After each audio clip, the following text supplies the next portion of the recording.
कणक जा आबादगार तव्हां लाइ ख़ासि पैगाम।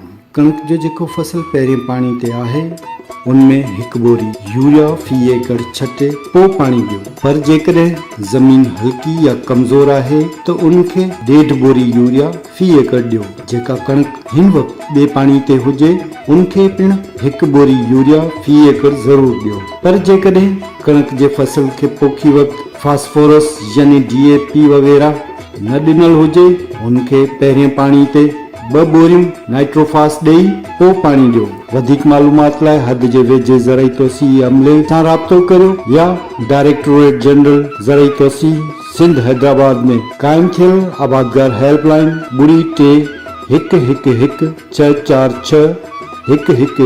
ते ऑफिस जे वक़्त में फोन करे रहनुमाई हासिल करियो। ICT ज़रई तौसीई मुशावरती ख़िदमतनि जो मर्कज़, डायरेक्टोरेट जनरल ज़रई तौसीई ज़राअत खातो, हुकूमत सिंध।